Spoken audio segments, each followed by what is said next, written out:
My Last Duchess. This is written by Robert Browning. Robert Browning এর লেখা My Last Duchess। এই কবিতাটা কিন্তু যে সময়ে লেখা সেটা হচ্ছে ভিক্টোরিয়ান এজ। ভিক্টোরিয়ান এজ মানে কুইন ভিক্টোরিয়া যে সময়ে ইংল্যান্ডের সিংহাসনে ছিলেন। কুইন ভিক্টোরিয়া কখন ছিলেন? মূলত 1830 পরে, 1830-এর পরে, মানে আমরা বলবো এটা 19th সেঞ্চুরি। 19th সেঞ্চুরিতে ভিক্টোরিয়ান এজের একটা বিখ্যাত কবি হচ্ছেন রবার্ট ব্রাউনিং। আর মাই লাস্ট ডাচেস এটা হচ্ছে তার মাস্টারপিস। কেন মাস্টারপিস বলছি? কারণ এই কবিতাটার মধ্যে রবার্ট ব্রাউনিং যেটা সবথেকে ভালোভাবে এক্সপ্রেস করছেন সেটা হচ্ছে যে সেই সময়কার তৎকালীন সময়ের যারা ডিউক, মানে ডিউক বলতে আপার ক্লাস সোসাইটির যে মানুষ, সেই মানুষদের মেন্টালিটিটা বিশেষ করে প্রকাশ করা হয়েছে এই কবিতায়। কিন্তু এই কবিতাটা পড়ার আগে এই কবিতাটা সম্বন্ধে ব্যাকগ্রাউন্ডের কিছু ডিটেলস আমাদের জানা দরকার। ব্যাকগ্রাউন্ডের ডিটেলস বলতে কি বোঝায়? মানে কবিতাটা কখন লেখা হয়েছে, কবিতাটা মূল বিষয়বস্তুটা কি, মানে সাবজেক্ট ম্যাটারটা কি, এই কবিতাটা কোথায় পাবলিশড হয়েছিল, মানে কোন অ্যান্থোলজিতে, কোন কবিতার সংকলনে এটা পাবলিশড হয়েছিল, আর কি ধরনের কবিতা এটা, এই বিষয়গুলো। ওকে, যেমন প্রথম পয়েন্ট যেটা সেটা হচ্ছে the poet is no doubt Robert Browning. একেবারে রবার্ট ব্রাউনিং এর লেখা। আমাদের করতে হবে এখান থেকে লং কোয়েশ্চেন। যেহেতু লং কোয়েশ্চেন করতে হবে সেহেতু এই ডিটেলস গুলো যেগুলো বলবো সেগুলো এক দুটো হয়তো লং কোয়েশ্চেনের ক্ষেত্রে আসবে, কিন্তু এগুলো এমসিকিউর জন্য ইম্পর্টেন্ট মূলত, কিন্তু জেনে রাখাটা দরকার। যেহেতু টেক্সট পড়ছি সেহেতু জেনে রাখাটা আমাদের দরকার। এখন ফার্স্ট পাবলিকেশন হচ্ছে 1842 এটা পাবলিশড হয়েছিল ড্রামাটিক লিরিক্স। ড্রামাটিক লিরিক্স এর ডিটেলসটা আমি পরে পাঠিয়ে দেব। তো ড্রামাটিক লিরিক্স 1842 সালে রবার্ট ব্রাউনিং এর এই কবিতাটা পাবলিশড হচ্ছে। এই কবিতাটার নাম হচ্ছে মাই লাস্ট ডাচেস, কিন্তু শুরুতে এই কবিতাটার নাম ছিল ইটালি, ITALY, ইটালি। ঠিক আছে, এখন এটা কি ধরনের কবিতা, এইটা আমার কাছে সব থেকে গুরুত্বপূর্ণ একটা বিষয়, এবং এটা লং কোশ্চেনের জন্য আমাদের আসে যে রবার্ট ব্রাউনিং এর মাই লাস্ট ডাচেস কি ধরনের কবিতা। কি ধরনের কবিতা না, এটা হচ্ছে একটা ড্রামাটিক মোনোলগ। এখন ড্রামাটিক মোনোলগ বলতে কি বোঝায়? ড্রামাটিক মোনোলগ বলতে বোঝায়, দেখো এই যে ওয়ার্ডটা, এই ওয়ার্ডটাকে আমরা দুটো ভাগে ভাঙবো, একটা হচ্ছে ড্রামাটিক আর একটা হচ্ছে মোনোলগ। মোনোলগ কথাটার মানে হচ্ছে, মোনো মানে সিঙ্গেল, লগ কথাটা অর্থাৎ একজন ব্যক্তি যখন নিজের ভাব প্রকাশ করছে, নিজের মানসিকতা প্রকাশ করছে, নিজের বক্তব্য প্রকাশ করছে, তখন সেটাকে বলা হয় মোনোলগ। ধরা যাক একটা স্টেজের উপরে একজন ব্যক্তি আছে, সেই একজন ব্যক্তি যদি তার নিজের কথা ব্যক্ত করে, প্রকাশ করে, তাহলে সেটা হচ্ছে মোনোলগ। এবার যদি ওই মোনোলগটা মানে যে বক্তব্যটা প্রকাশ করছে সেই বক্তব্যটা যদি ড্রামাটিক ওয়েতে প্রেজেন্টেশন হয়, ড্রামাটিক ওয়েতে কিভাবে প্রেজেন্টেশন হবে, মানে মনে হবে তিনি এমন ভাবে বলছেন যেন তার সামনে একজন দাঁড়িয়ে আছেন, তাকে বলছেন, কিন্তু তিনি কোনো কথা বলবেন না, তিনি সম্পূর্ণভাবে সাইলেন্ট থাকবেন, নীরব থাকবেন। এই জন্য আমি বলবো ড্রামাটিক মোনোলগে একজন সাইলেন্ট লিসেনার থাকবেন, যাকে অ্যাড্রেস করে তিনি এটা বলবেন, বক্তা তার কথাটা বলবেন। তাহলে ড্রামাটিক মোনোলগ মানে monologue in a dramatic way. Monologue মানে expression of one's own idea without the expression of others, no, without the speech of others, but with the expression of others, মানে অন্যের এক্সপ্রেশনটা থাকবে, মানে তিনি এমন ভাবে কথা বলবেন যেন অন্য একজন ব্যক্তি যিনি তার সামনে বসে আছেন বা দাঁড়িয়ে আছেন তিনি তার এক্সপ্রেশনটা দেখাবেন, তিনি কিছু বলবেন, তার প্রত্যুত্তরে যা বলবেন যিনি বক্তা তিনিই বলবেন। অর্থাৎ একজন ব্যক্তিই বলবেন, কিন্তু আমাদের মনে হবে যেন তার সামনে কোনো একজন ব্যক্তি নিশ্চয়ই আছে। এই ধরনের যে মনোলগ, সেই মনোলগকে বলা হয় ড্রামাটিক মনোলগ। রবার্ট ব্রাউনিং এর মাই লাস্ট ডাচেস হচ্ছে perfect example of dramatic monologue. কারণ আমরা এই কবিতায় দেখব যিনি বক্তা তিনি কি? তিনি হচ্ছেন Duke of Ferrara. Duke of Ferrara কে না? ইনি একজন ইটালির ডিউক। আর এই কবিতাটা এমন একটা কনটেক্সটে লেখা হচ্ছে, ইতালিয়ান রেনেসার কনটেক্সটে। রেনেসা মানে হচ্ছে লাভ ফর, রেনেসা বলতে আমরা যেটা বুঝি love for knowledge, love for painting, love for art. এখন এখানে একটা আর্টের কথাও বলা হবে, যেটা হচ্ছে পিকচার।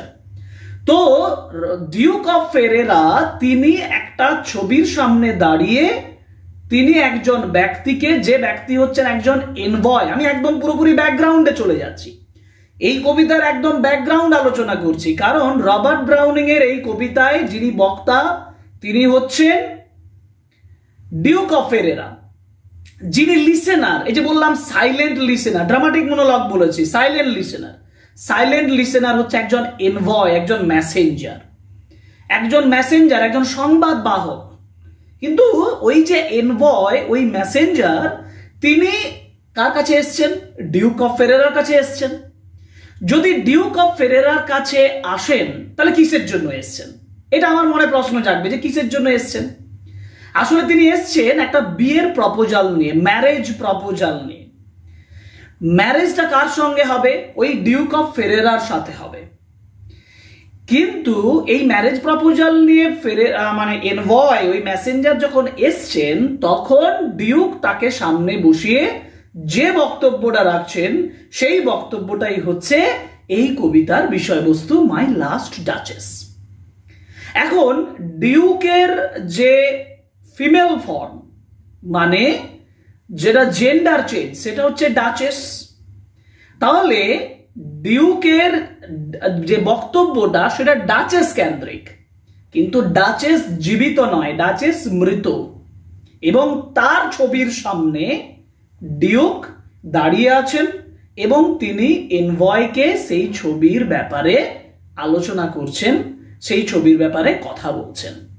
যা কিছু তিনি বলছেন পুরোটাই তার ডাচেস নিয়ে। আমি আবার বলছি যে ডাচেস মৃত, এবং এই ক্ষেত্রে একটা হিস্টোরিক্যাল কনটেক্সট আমি বলতে পারি আছে।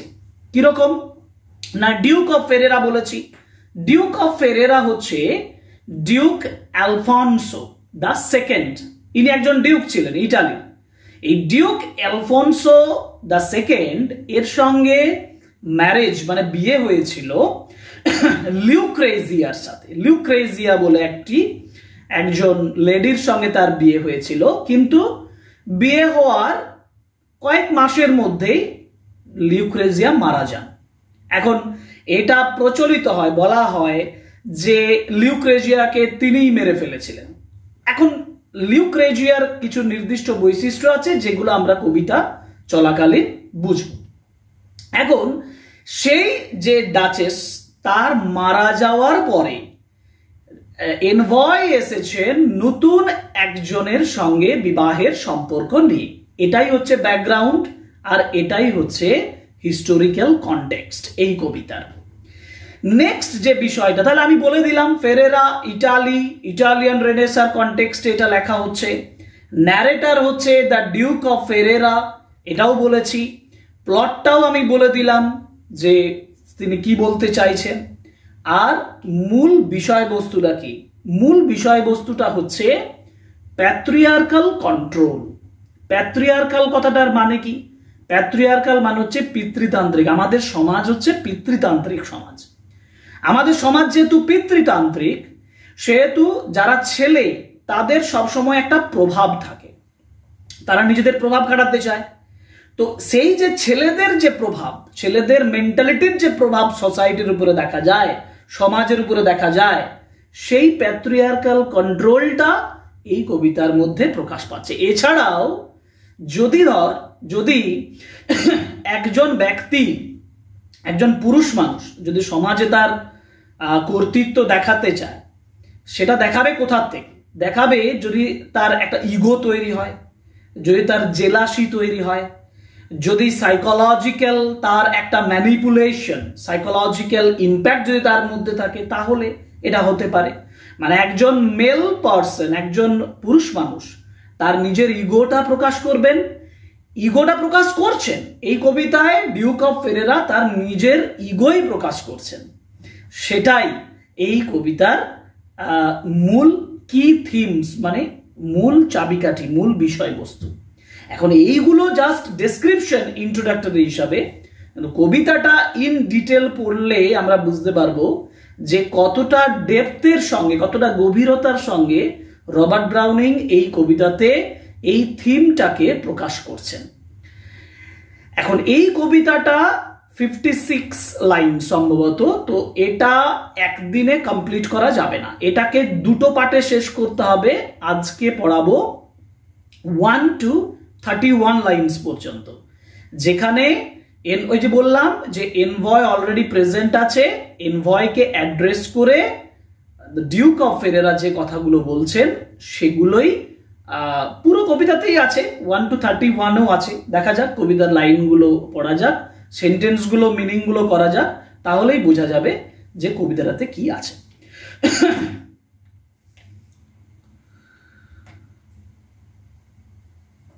লাইন নাম্বার 1 to 5 এটা আগে দেখি। হ্যাঁ, যেমন প্রথমে বলা হয়েছে, মানে কবিতার লাইনে বলেছে, that is my last duchess painted on the wall. That is my last duchess, simple ওয়েতে বুঝতে হবে। দ্যাট ইজ মানে এটা হলো, মাই লাস্ট ডাচেস। এবার কথাটা হচ্ছে, মাই মানে কার? মাই মানে ডিউক অফ ফেরেরার। ডিউক অফ ফেরেরার লাস্ট ডাচেস, লাস্ট মানে কি? গত। ডাচেস মানে ওই যে ডিউকের যে জেন্ডার চেঞ্জ, মানে ডিউকের স্ত্রী। এবার লাস্ট কথাটা কেন বলছেন? লাস্ট কথাটা বলছেন এই জন্য কারণ duchess was no more, duchess আর জীবিত নেই, আগে ছিলেন, মারা গেছেন। দ্যাটস ওয়াই ডাচেস হচ্ছে লাস্ট ডাচেস, গত ডাচেস।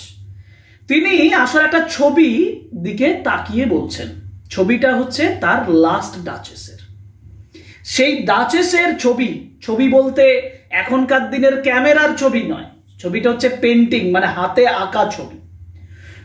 তো সেই পেন্টিং এর সামনে দাঁড়িয়ে ডিউক বলছেন, বলছে ওই দেখুন, ওই দেখুন আমার last duchess painted on the wall, দেওয়ালের উপরে যার ছবি চিত্রিত আছে, ছবি আঁকা আছে।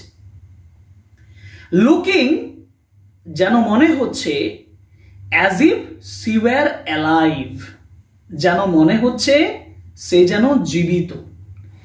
এটা বোঝায় ওই পেন্টিংটা কত নিখুঁতভাবে আঁকা হয়েছে, অর্থাৎ originality and the clarity of the painting. ওই পেন্টিংটা কত সুন্দরভাবে আঁকা আছে। আমি একটু আগেই বলেছি, ইটালিয়ান রেনেসার কনটেক্সটে লেখা। ইটালিয়ান রেনেসার কনটেক্সট মানে হচ্ছে এই যে আর্ট, আর্টের যে উন্নতি, আর্টের যে ডেভেলপমেন্ট, সেটা এই যে সি ওয়্যার অ্যালাইভ কথাটার মাধ্যমে বোঝায়।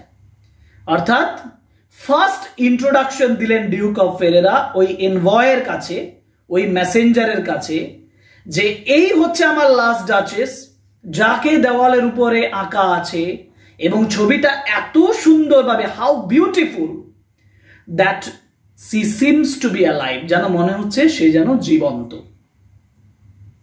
I call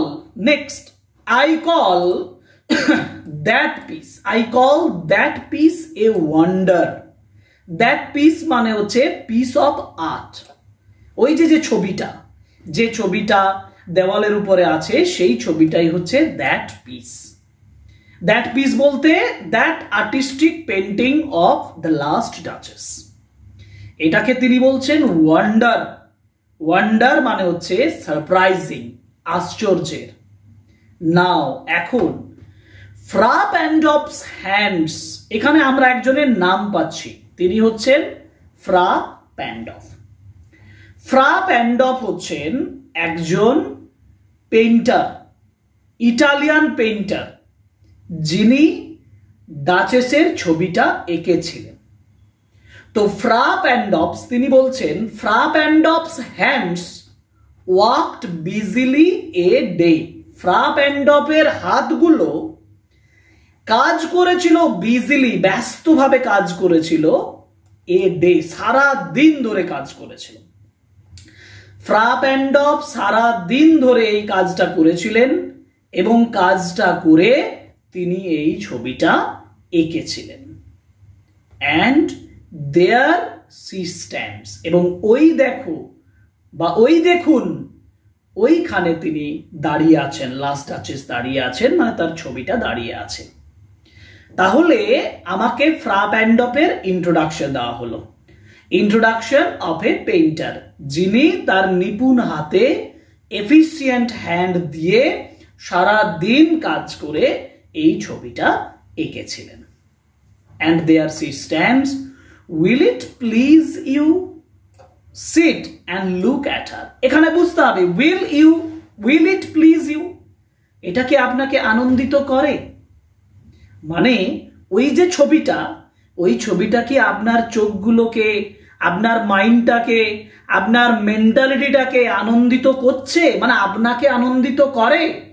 এটার দ্বারা বোঝায় yes this pledges your eyes, এই ছবিটা আপনার চোখগুলোকে আনন্দিত করে। তাহলে আপনার চোখগুলোকে আনন্দিত করে মানে কার চোখ? ওই এনভয়, ওই যে মেসেঞ্জার যে বসে আছে।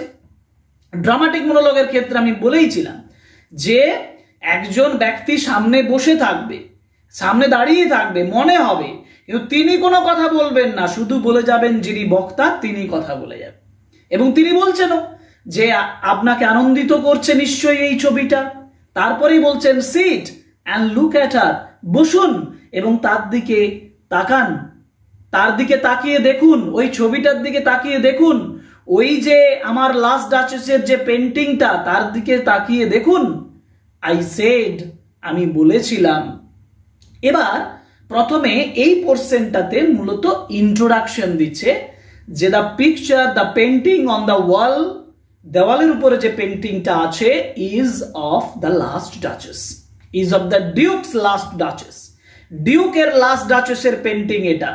এবং এই পেন্টিংটা ওয়ান্ডারফুলি পেন্টেড, এটা important, the painting is wonderfully painted, দারুণভাবে পেন্ট করা আছে, অ্যান্ড পেন্টেড বাই ফ্রা প্যান্ডপ।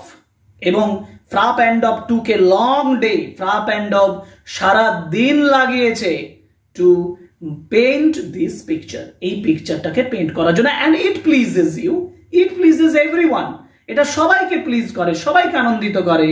সব যারাই তাকায়, whoever looks at it, এর দিকে যাই তাকায়, everyone gets pleasure, সবাই আনন্দ পায়। এবং তিনি রিকোয়েস্ট করছেন look at her, look at the picture, ওই ছবিটার দিকে তাকান। I said. আচ্ছা, তাহলে নেক্সট 6 লাইন বলছে I said Fra Pandolf by design for, দেখো এখানে Fra Pandolf by design, by design কথাটার মানে হচ্ছে ইন্টেনশনালি, ইন্টেনশনালি মানে ইচ্ছাকৃতভাবে। ফ্রা প্যান্ডপ কোট আনকোট বলেছে, ফ্রা প্যান্ডপ কোট আনকোট কেন বলেছে? কারণ ওই পেন্টারের নামটা বলছে, পেন্টারের নামটা তুলে দিচ্ছে বলে বলছে ফ্রা প্যান্ডপ বাই ডিজাইন মানে বাই ইন্টেনশন, ইচ্ছে করেই আমি বলছি নামটা Fra Pandolf. For never read strangers like you that picture countenance, এটা কিন্তু খুব ইম্পর্টেন্ট একটা লাইন। এটার উপরে লং কোশ্চেন, এটার উপরে এসে কিউ আসারও চান্স থাকে। কিরকম? স্ট্রেঞ্জার্স মানে হচ্ছে আগন্তুক ব্যক্তি, নতুন ব্যক্তি। তো আপনার মতন নতুন ব্যক্তি, আপনার মতন মানে ওই এনভয়ের মতন নতুন ব্যক্তি যারা আসেন, তারা পিকচার কাউন্টেন্যান্স, কাউন্টেন্যান্স মানে হচ্ছে মুখমণ্ডল, অ্যাপিয়ারেন্স, যারা ওই মুখমণ্ডলটা দেখে, অর্থাৎ যারা এই মুখমণ্ডলটা দেখে, আপনার মতন স্ট্রেঞ্জাররা তারা কি দেখে না, দ্য ডেপথ, ডেপথ মানে গভীরতা, ইন্টেন্সিটি, কিসের গভীরতা, the depth and passion, passion মানে আবেগ, ওই যে ছবির মধ্যে, ওই মুখের মধ্যে, ওই যে মাই লাস্ট ডাচেস, তার যে কাউন্টেনান্স, আবার বলছি কাউন্টেনান্স মানে হচ্ছে মুখমণ্ডল, মানে অবয়ব, ওই যে মুখমণ্ডলের সামনে যে ডেপথ, যে গভীরতা, যে প্যাশন, যে আবেগ, সেটা দেখতে পায়। এবং তার মধ্যে আরেকটা জিনিস দেখতে পায়, of its earnest glance. Earnest মানে হচ্ছে খুব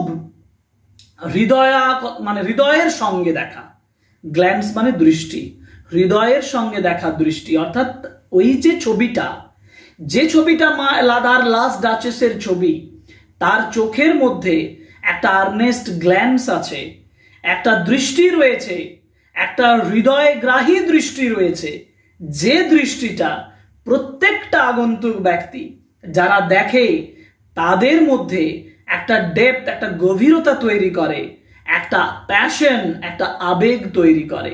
অর্থাৎ আপনি যিনি দেখছেন, আপনার মতন যারা স্ট্রেঞ্জার যারা আসে তারা দেখে, তারাও ওই আবেগ এবং গভীরতাটা, তার দৃষ্টির মধ্যে যে আবেগ এবং গভীরতা রয়েছে সেটা অনুভব করে থাকে।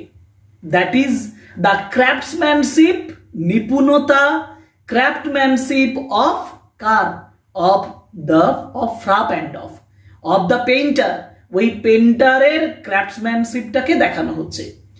এখনো পর্যন্ত আমরা যেটা দেখছি সেটা জাস্ট ওই যে ডিউক, সেই ডিউকের পেন্টিং এর প্রতি ভালোবাসাটাই প্রকাশ পাচ্ছে, যেটা রেনেসার বৈশিষ্ট্য। রেনেসাতে প্রত্যেকটা মানুষ কিসের প্রতি আগ্রহী হয়, ওই যে আর্ট, ওই যে নলেজ, ওই যে স্টাডি, এটার প্রতি অ্যাট্রাক্টেড হয়। ডিউক যে আর্টের প্রতি অ্যাট্রাক্টেড, আর্টকে যে ভালোবাসেন, সেটা তিনি এখানে এতক্ষণ পর্যন্ত প্রকাশ করছেন। কিন্তু এর মধ্যে ডিউকের নেগেটিভ মাইন্ডসেট একবারের জন্য প্রকাশ হয়নি। কিন্তু তারপরে যখন বলছে but to myself they turned, কিন্তু তারপরে ডিউক বলছে আমার দিকে ওর চোখগুলো ঘুরে আছে। ওই যে গ্ল্যান্স, ওই যে দৃষ্টিটা, যে দৃষ্টিটা আপনারা দেখে আবেগ খুঁজে পাচ্ছেন, যে দৃষ্টিটা দেখে আপনারা গভীরতা খুঁজে পাচ্ছেন, ওই গভীরতা, ওই আবেগ, যে দৃষ্টিটা মধ্যে পাচ্ছেন, সেই দৃষ্টিটা হচ্ছে আমার দিকে ঘোরা আছে। এইটা ডিউকের পজেসিভ মাইন্ডসেটকে প্রকাশ করে। মানে ডিউক একজন প্রকৃত লাভারের মতন বলছেন যে তার চোখগুলো কিন্তু আমার দিকে ঘোরা আছে। But to myself they turn, কিন্তু একই রকম ভাবে এই যে বলছে দে টার্নড, এই দে বলতে আবার আইস গুলোকে নাও বলা যেতে পারে। তাহলে কি বলা হয়েছে? দে বলতে ওই যারা স্ট্রেঞ্জার্স, যারা নতুন ব্যক্তিরা যারা আসে দেখতে, তাদেরকে বোঝানো হয়েছে। বলছে যখন তারা এরকম চোখ দেখে, এরকম আর্নেস্ট গ্ল্যান্স দেখে, এই সুন্দর দৃষ্টিটা, ওই ডাচেসের সুন্দর দৃষ্টিটা দেখে, তখন তারা আমার দিকে ঘুরে। দিয়ে একটা ব্র্যাকেট শুরু হয়েছে, ব্র্যাকেটটা কিন্তু কনটেক্সটের বাইরে, মানে এই সেন্টেন্সটা দে টার্নডের পরে ব্র্যাকেটটা যেখানে শেষ হয়েছে তারপরে শুরু হবে এই লাইনটা। ব্র্যাকেটে জাস্ট একটা কথা বলছেন তিনি বলছেন since none puts by the curtain I have drawn for you but I, অর্থাৎ কেউ ওই পর্দাটাকে খুলে দেয়নি, আমি খুলে দিয়েছি। বাট আই মানে আমি একমাত্র খুলে দিয়েছি। এটার দ্বারা বোঝাচ্ছে যে ডিউক বলছেন যে ওই যে ছবিটা তার ডাচেসের আছে, সেই ছবিটার উপরে যে পর্দাটা আছে, সেই পর্দাটা একমাত্র আমি পারি টানতে।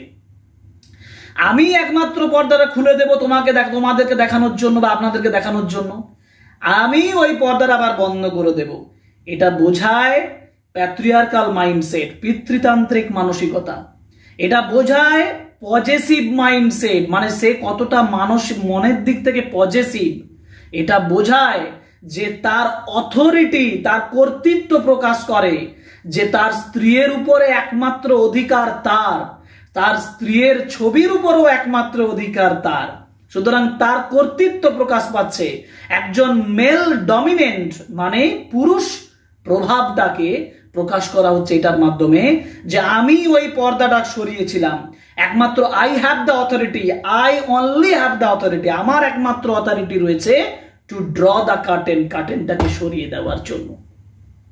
তারপর আবার ওখান থেকে শুরু করেছে, but to myself they turn, ওই যেখান থেকে তারা আমার দিকে ঘুরেছিল, যারা ওই দৃষ্টিটা দেখে তারা আমার দিকে ঘুরেছিল, and seemed as they would ask me, তারা যেন আমাকে একটা প্রশ্ন করে, ইফ দে ডার্স্ট, ডার্স্ট DURST, ডার্স্ট মানে হচ্ছে ডেয়ার, DARE ডেয়ার, ডেয়ার মানে সাহস করা, অর্থাৎ তারা যদি সাহস করে, যদি তাদের সাহস থাকে, তাহলে তারা আমাকে একটা হয়তো প্রশ্ন করে।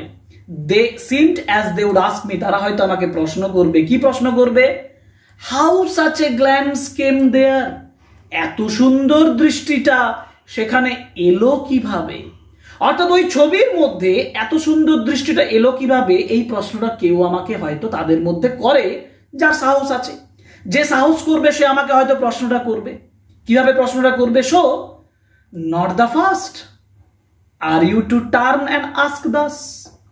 এবার ওই এনভয়কে বলছে যে not the first are you, মানে you are not the first, আপনি প্রথম নন, you are not the first মানে আপনি প্রথম নন, to turn and ask thus, আমার দিকে ঘোরা আর আমাকে জিজ্ঞেস করা যে কিভাবে ওই দৃষ্টিটা এলো, এটা আপনি প্রথম নন, যারাই আসে, যাদের সাহস থাকে, তারাই আমাকে জিজ্ঞেস করে। স্যার ইট ওয়াজ নট, পরের অংশ, sir it was not her husband's presence only. এবার ওই যে যে দৃষ্টিটা দেখা যাচ্ছে, ওই দৃষ্টিটার কারণ কি এটা ব্যাখ্যা করছেন। ডিউক বলছেন যে ওই যে যে ডিপ গ্ল্যান্স, গভীর যে দৃষ্টিটা, যেটা সবাইকে আশ্চর্য করে, সবাইকে আকৃষ্ট করে, সেই দৃষ্টিটা বলছে এটা হাজবেন্ডের প্রেজেন্সের জন্য নয়। মানে সে বলছে হাজবেন্ড সামনে থাকলে, হাজবেন্ডের দিকে তাকালে সে যে এরকম হাসিটা দেয়, সে যে এরকম দৃষ্টিটা দেয়, এরকম নয়। Called that spot of joy, spot of joy মানে আনন্দের চিহ্ন, আনন্দের দাগ। কোথায় আছে আনন্দের দাগ? তার চিক্স, গালের উপরে আছে।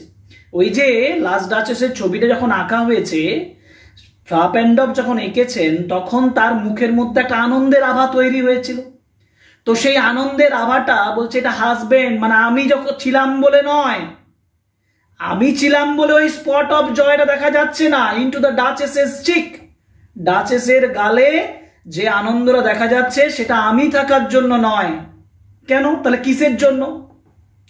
না, পারহ্যাপস, সম্ভবত ফ্রাপেন্ডভ চান্স টু সে, মানে ফ্রাপেন্ডভ হয়তো চান্স পেয়েছিল, সুযোগ পেয়েছিল বলতে। কি বলতে সুযোগ পেয়েছিল? হয়তো ছবিটা আঁকার সময়, ছবিটা যখন ফ্রাপেন্ডভ আঁকছিল, তখন তার হয়তো সুযোগ হয়েছিল ওই ডাচেসকে বলার মতন। কি সুযোগ হয়েছিল? না, হার ম্যান্টেল, ম্যান্টেল মানে হচ্ছে ক্লোক, ক্লোক মানে এক ধরনের পাতলা চাদরের মতন জিনিস। সাধারণত মাথা, তৎকালীন সময়ে মেয়েদের মাথা এবং ঘাড়, পিছনের অংশটা ঢাকা করার জন্য একটা ব্যবহার করা হতো। তো সেই ম্যান্টেল, তাহলে ফ্রাপেন্ডভ হয়তো সুযোগ পেয়েছিল বলতে যে হার ম্যান্টেল মানে তার যে ক্লোকটা, তার যে চাদরটা, laps over my lady's wrist too much, মানে ওই চাদরটা হয়তো ওই লেডি, লেডি মানে ওই ডাচেস, ওই ডাচেসের রিস্ট, রিস্ট মানে হাত, সেই হাতটাকে হয়তো বেশি মানে ঢাকা করে দিয়েছে। এখন ডিউক খুব পজেসিভ, ডিউকের পজেসিভ ডাচেসের উপরে ডিউকের প্রভাব রয়েছে। সো সেই ডাচেসের একটা পর্দা মানে যেটা কাপড় আছে সেটা হয়তো তার হাতটাকে অতিরিক্ত ঢাকা করে দিয়েছে। এখন যেহেতু পজেসিভ, যেহেতু ডিউক খুব পজেসিভ, তাহলে ডাচেসের শরীরের কোনো অংশ দেখা যাবে না। কিন্তু সেটাই হয়তো ফ্রাপেন্ডভের চোখে লেগেছে।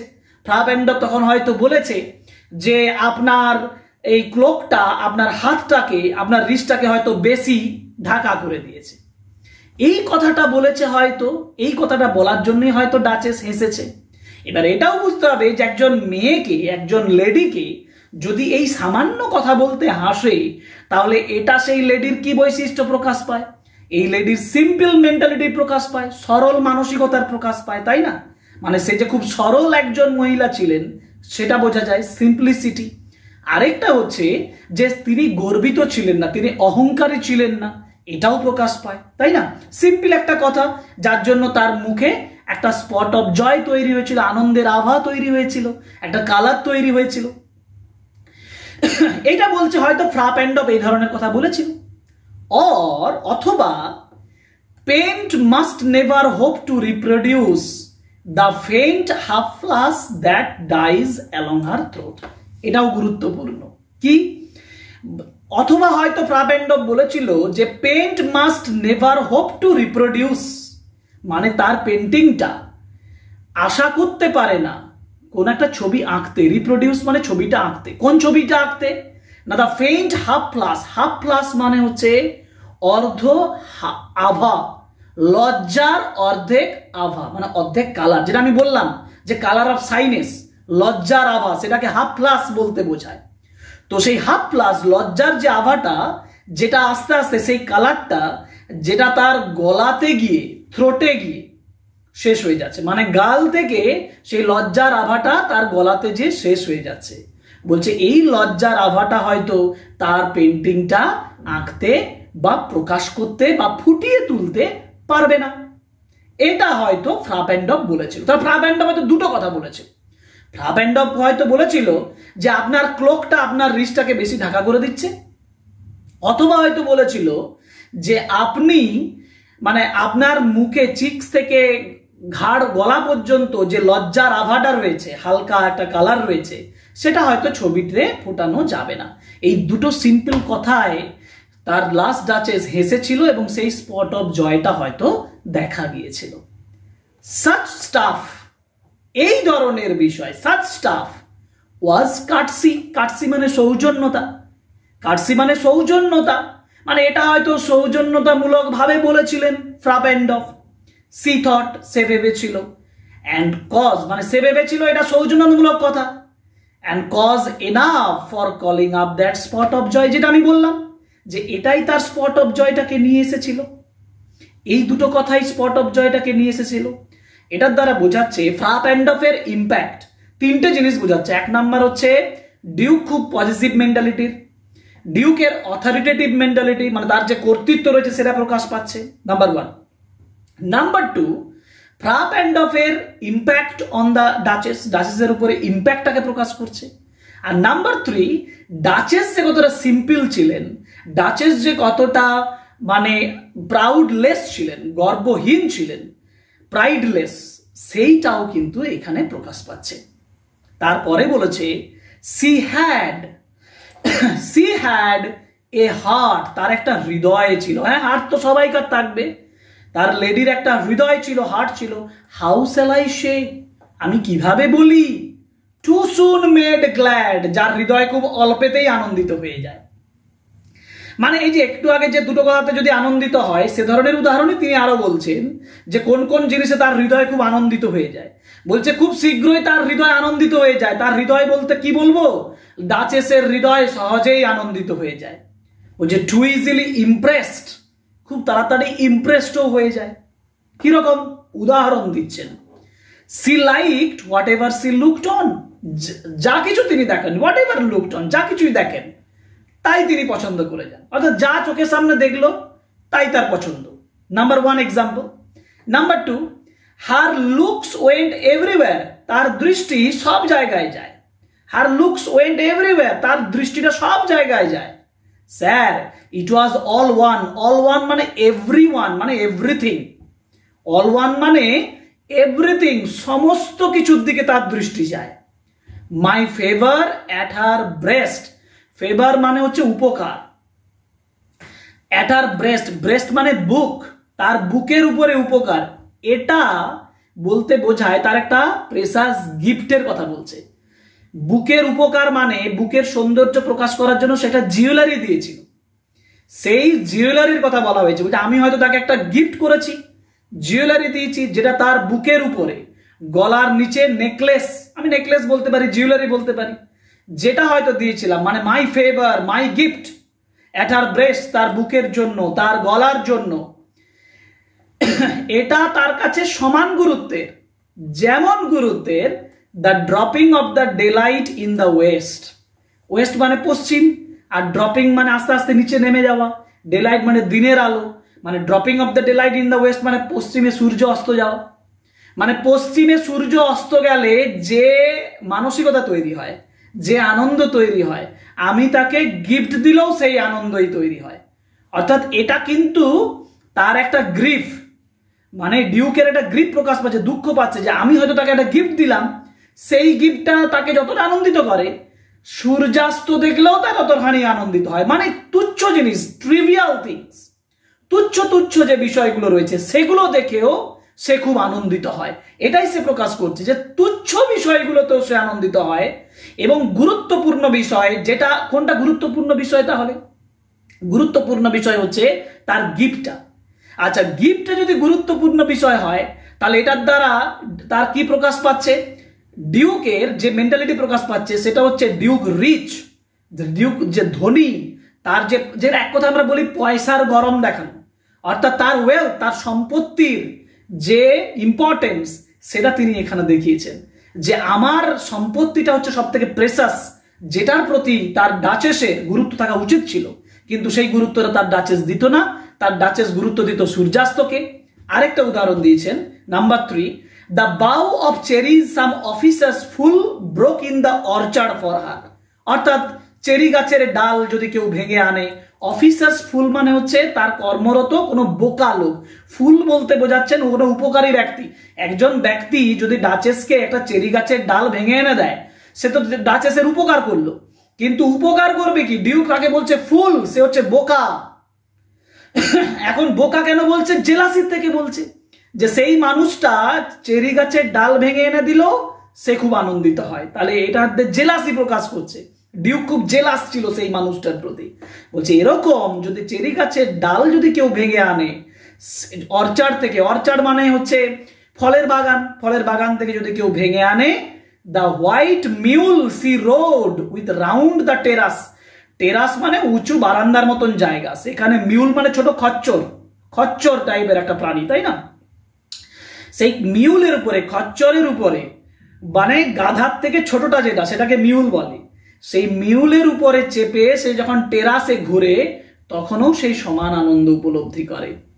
মানে এক কথায় ডিউক তাকে প্রেসাস কোনো গিফট দিলেও তার যতটা আনন্দিত হয়, সেই আনন্দের সঙ্গে সব আনন্দের তুলনা করেছে, মানে সমান আনন্দ পায় যখন সে টেরাসে মিউলের উপরে ঘুরে বেড়ায়, যখন কেউ বাঞ্চ অফ চেরিজ তাকে এনে দেয়, যখন সে সূর্যাস্ত দেখে, সমস্ত জিনিসের মধ্যে সে সমান আনন্দ উপলব্ধি করে। All and each would draw from her alike the approving speech. Approving speech মানে হচ্ছে ধন্যবাদ দেওয়ার বক্তব্য, মানে সমস্ত জিনিসেই সে সমান ধন্যবাদ দেয়। আমাকেও যা ধন্যবাদ দিল, সেই মানুষগুলোকেও সেই ধন্যবাদটাই দিল। মানে এটার দ্বারা বোঝাচ্ছে যে ডাচেস সিম্পলিসিটিটাকে প্রকাশ করছে, আর ডিউক যে তার প্রাইড, ডিউকের অথরিটি, ডিউকের পজেসিভ মেন্টালিটি, এগুলো প্রকাশ পাচ্ছে। তারপরে বলছে অর ব্লাস অ্যাট লিস্ট, এবং তারপরে কি করে? সে ওই লজ্জার আভাটা দেখায়, তারপরে সে ওই লজ্জার আভাটা দেখায় এই সকল বিষয়ের পরে, তাই না? তো এই হচ্ছে 31, লাইন নাম্বার 31। এই পর্যন্ত সে ওই ডাচেসের পিকচার সম্পর্কে আলোচনা করলেন এনভয়ের সামনে। আমরা পরের ক্লাসটাতে আলোচনা করব 31 থেকে রেস্ট অফ দ্য পোয়েম, বাকি অংশটা। হ্যাঁ, এবং বাকি অংশটাও কিন্তু সমান গুরুত্বপূর্ণ। বাকি অংশটা থেকেও মাই লাস্ট ডাচেস সম্পর্কে একটা কমপ্লিট ফুলফিলড আইডিয়া আমরা পেতে পারি। ঠিক আছে।